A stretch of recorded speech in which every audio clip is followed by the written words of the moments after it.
in the agency.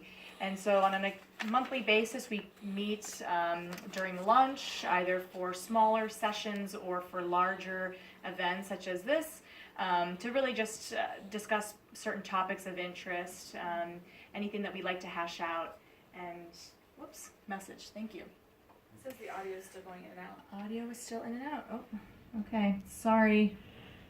I know how I can, my mic is still going in and out. All right. Sorry, I think ladies. there's nothing you can do. You just gotta keep rolling. Yeah, so I'll talk slower and repeat as much as possible.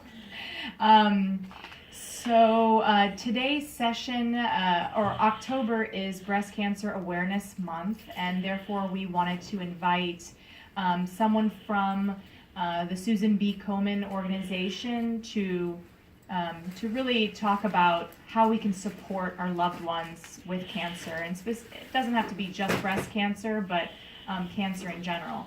So we have Lisa Gray, who is a volunteer for this Susan B. Komen organization, who is also a breast cancer survivor and leukemia survivor as well.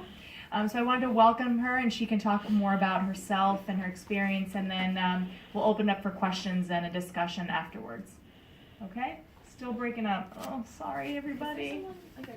Audio. Yeah, let me see if we can get IT back in the room to help us. But we'll do our best, and thank you for your patience. All right, Lisa, we're ready. Yay!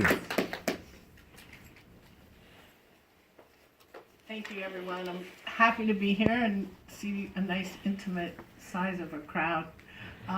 This is a new experience for Skyping with me, so anybody who's out there, if you have questions, somebody let me know, because I'm not sure how to work it all.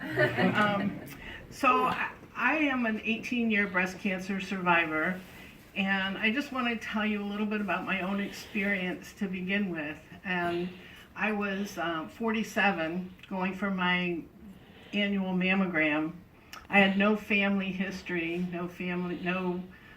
at that time, what were considered risk factors. And on this particular occasion, I got a call saying, well, there's something we don't get. There's a change in calcifications, and I didn't know what that meant. And I had to go for another biopsy, and I had to go for that. And then one evening I got a phone call at home. I work from home, and I got a phone call saying, oh yeah, you have breast cancer. So it was a little shocking, to say the least. Went through various appointments, meeting with a surgeon, meeting with a plastic surgeon, meeting with oncologists, and they do this really fast. I remember at one point saying, well, I'm planning a vacation, and I'll do this one. No, you're not going to do it. You're not going to have this vacation. So I had bilateral mastectomies, and it was actually in September. And following that, I went through 12 weeks of chemotherapy, and then 6 weeks of radiation, 5 years of, actually 10 years of oral chemotherapy drugs. So through that experience, I learned a lot of things about myself and about my own strength. It was a horrible experience. I will tell you. I went through the typical, had to have my head shaved and had to go through all these vomiting and, being sick for 12 weeks. Met some wonderful people. And through that experience, actually as I was coming out of it was about the same time that my niece was graduating from high school.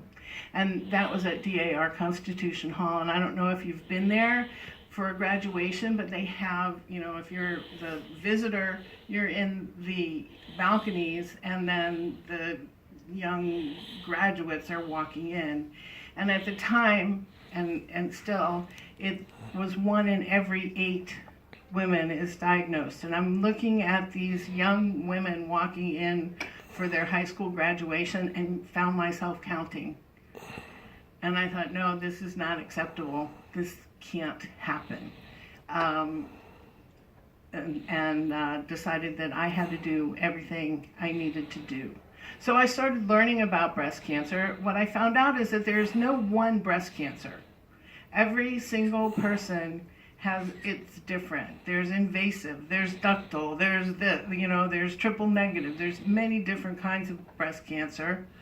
And what I found out is that Susan G. Komen is the largest funder of research and community involvement. In our area, there are 13 community grantees, 75%, I think you're all probably familiar with the Race for the Cure. That raise, the money that we raise for that, about 75% of that stays in our local community, and it goes to the grantees that provide services, diagnostic treatment, and support and patient navigation for underserved populations in our own community. The other 25% goes for research, and I'm going to read a couple of statistics that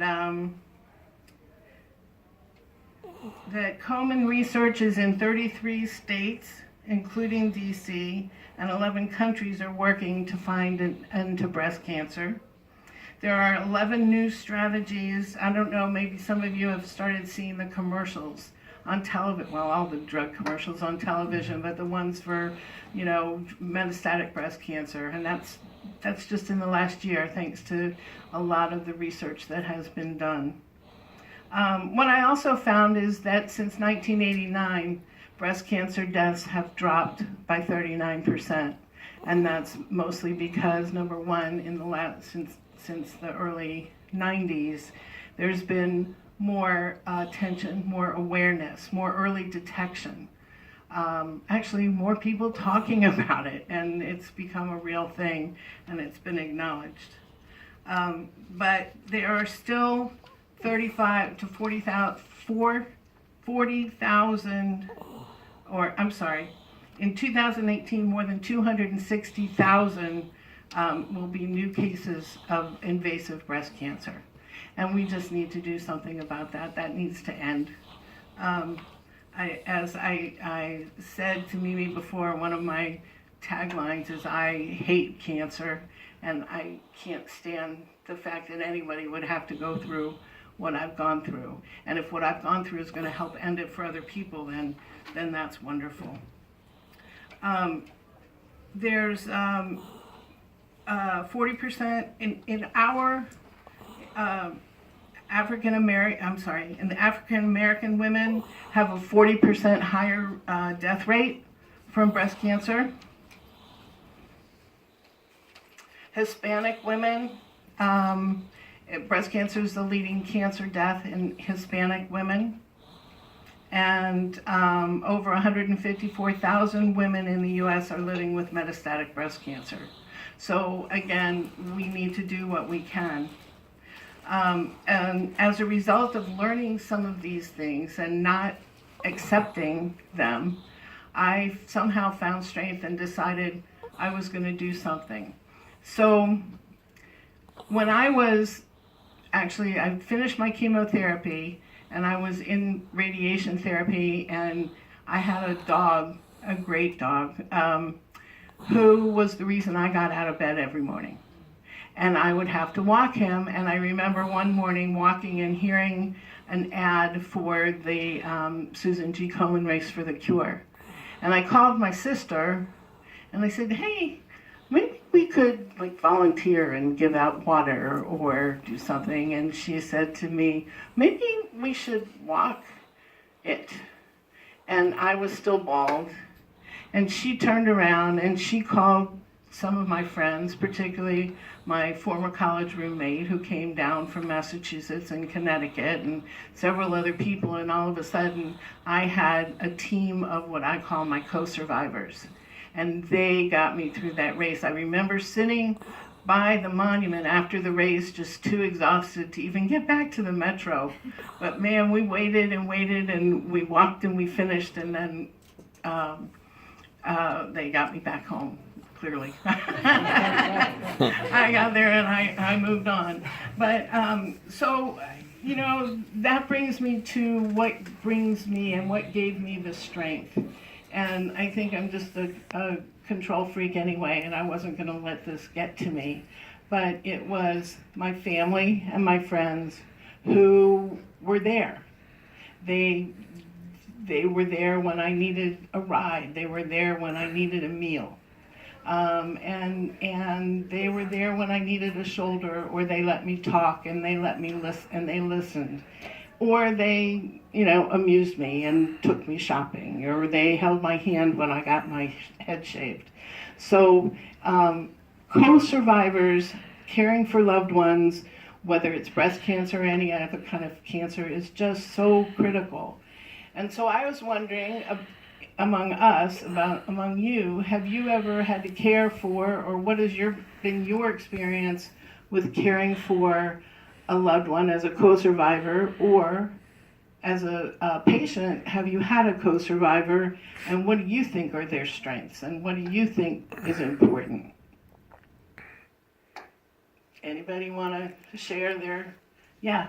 My husband had Hodgkin's lymphoma while I was pregnant with my first child. Can you talk a little bit louder? I was a co-survivor. My husband had Hodgkin's lymphoma while I was pregnant with my first child, so that was. We both had medical appointments in the same place, but across the hall. I went to the maternity place, and he went to the oncology place. So. And what? Could you repeat into the microphone what she said? Okay, 'Cause they sure. can't hear. What is your name? My name's Laura. Laura was telling us that her husband had non-Hodgkin's lymphoma while she was pregnant with her first child. So they sort of went through these things together. She went to the maternity office and he went to the oncology office, and they survived it together. Paulette, do I need to do anything to hear her? No, she can unmute her own mic if she'd like to. Yeah. Paulette, do you want to unmute yourself?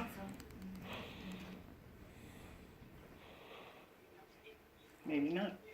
And as you come to her things unmuted, or type in your question.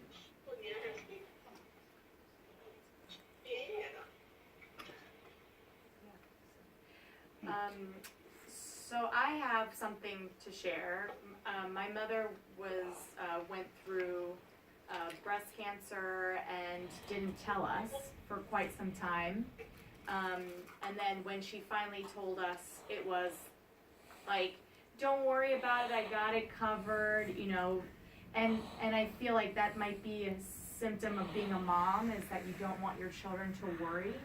But as a child, I felt very helpless, and I didn't know how to support her, especially, you know, working full time. That was difficult, and I just felt like I could have done more. She's still alive, she's doing great, but it's hard as a child to see your mother, who is very strong, go through this. I feel like also my mother could have let go of the wheel a bit. Hello, can you hear? We just lost sound. Uh-oh. Well, maybe because they can't hear you in the mic. Oh, can you hear me now? Yes, we can hear. Okay. Yeah, we're having some